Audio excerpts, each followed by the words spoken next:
Hello दोस्तों, आपका प्यारा सा यूट्यूब परिवार बीएस एजुकेशन में आपका स्वागत है, अभिनंदन है।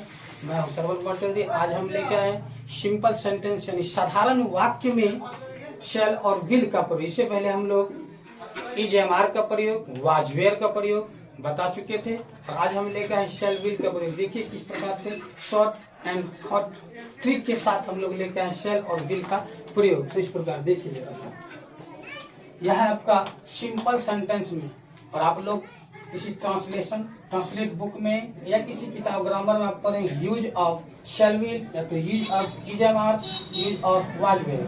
तो हम लोग उसको सिंपल साधारण से वाक्य में बनाते हैं, इसीलिए हम लोग इसे लिखें सिंपल साधारण वाक्य में। प्रयोग हम लोग लिखेंगे यूज ऑफ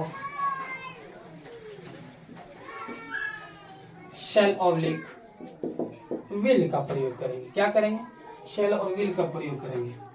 अब जब हमारा शैल विल का प्रयोग, आखिर शैल विल का प्रयोग हम लोग करेंगे, समस्या ये, जब हमारे पास हिंदी वाक्य का, जब हिंदी में हमारे पास कोई वाक्य होगा तो सबसे पहले हम लोगों को पहचानना होगा। क्या होगा? पहचानना होगा।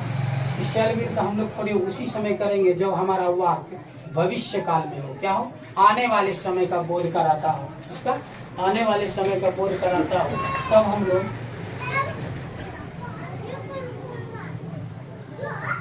हम लोग शैल या विल का प्रयोग करेंगे। तो पहले हम लोग देखते हैं कि हम लोग पहचानेंगे कैसे।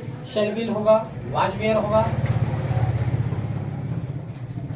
या इज एम आर होगा। तो आइए इसके लिए पहचान है। पहचान क्या है जरा सा देखिए इसको गौर से। पहचान में जब जिस वाक्य के अंत में या वाक्य का जिस वाक्य के अंत में गा, गे, गी आदि लगा रहे।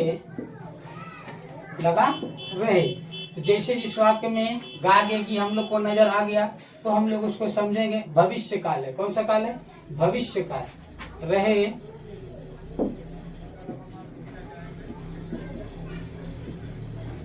कोमा भविष्यत काल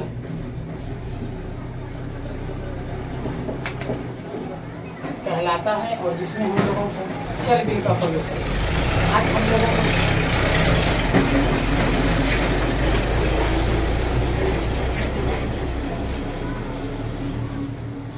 आज हम लोगों को सीखना है शैल और विल का प्रयोग ट्रिक के साथ। तो आइए सबसे पहले हम लोग समझ लेंगे वाक्य हमारा है क्या। यदि जिस वाक्य के अंत में है, हो, हूं आदि लगा रहे तो प्रेजेंट टेंस होगा। था, थे, थी लगा रहे तो पास्ट टेंस होगा। जब गा, गे, गी लगा रहे तो हमारा भविष्य काल कहलाएगा। जब भविष्य काल होगा तो हम लोगों को प्रयोग करना पड़ेगा शैल या विल का। तो आइए हम लोग शैल और विल का प्रयोग कहाँ कहाँ करते हैं ट्रिक के साथ समझते हैं। ये ट्रिक नंबर 1 है आपका। ट्रिक नंबर 1 यह है ट्रिक 1। कुछ नहीं देखना है हम लोगों को, इसी एम वगैरह कुछ नहीं देखना है। Third person singular number, first person singular number, first person plural number, ये सारे चीज को नहीं देखना। हम ट्रिक के साथ लेके आए हैं, तो सिर्फ ट्रिक को याद रखना। याद क्या रखना है? ये आई और वी के साथ, ये है आपका आई और वी के साथ, आई और वी के साथ, केवल आई और वी को देखना है। आई और वी के साथ, आई और वी के साथ आई और वी के साथ हम लोगों को शैल का प्रयोग करना पड़ेगा। किसका? शैल का प्रयोग। किसका? शैल का। सिर्फ हमारे ट्रिक में ये देखना है, यदि हमारे सब्जेक्ट में वाक्य जब हमारे सामने हो, अंग्रेजी अनुवाद करने में यदि सब्जेक्ट के रूप में आई और वी का चर्चा हो, आई और वी लगने की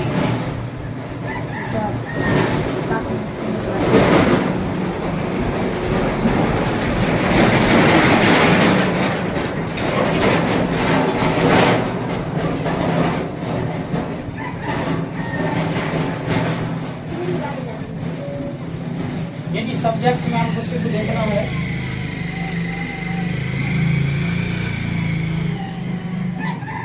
सब्जेक्ट में हम लोगों को देखना है आई और बी का चर्चा हो, बोध कराए, तो वैसे वाक्य में हम लोगों को शैल का प्रयोग करना है। क्या करना है? शैल का प्रयोग करना है।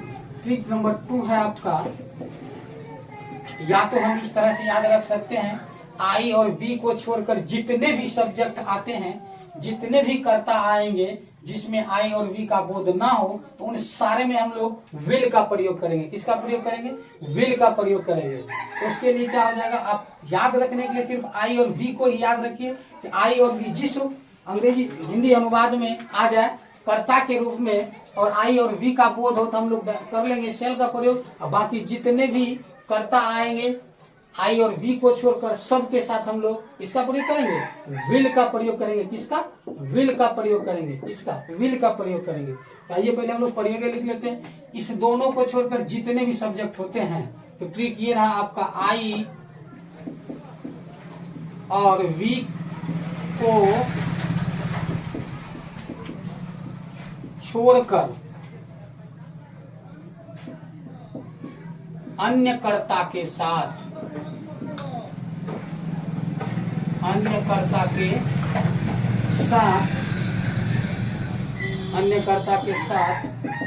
विल का प्रयोग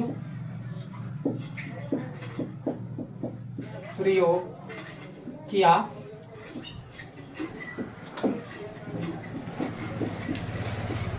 जाता है। अब इसके लिए रूल क्या है, स्ट्रक्चर इसका फॉर्मूला होता है, तो आपका ये रूल इस पर फॉलो करेगा। Subject plus shall oblique will plus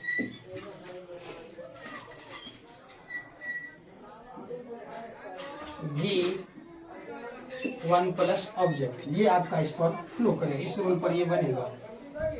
चलिए एक बार फिर से देखते हैं कि हम लोग का ट्रिक यही याद रहा, आई और वी के साथ हम लोग शेल का प्रयोग करेंगे, और आई और वी को छोड़कर किसी अन्य कर्ता के साथ हम लोग विल का प्रयोग करेंगे। जब प्रयोग करेंगे अंग्रेजी में अनुवाद करना शुरू करेंगे, subject plus shall oblique will plus V1 plus object के साथ चलेंगे।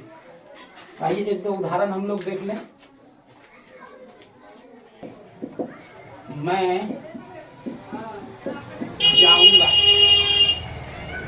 जाऊंगा, ये आपका आई आ गया, आई हो जाएगा। आई के साथ अभी हम लोग चर्चा किए थे शेल का प्रयोग करना है, आई शेल। अब जाना होता है गो, आई शेल गो, ही हो गया। आप लोग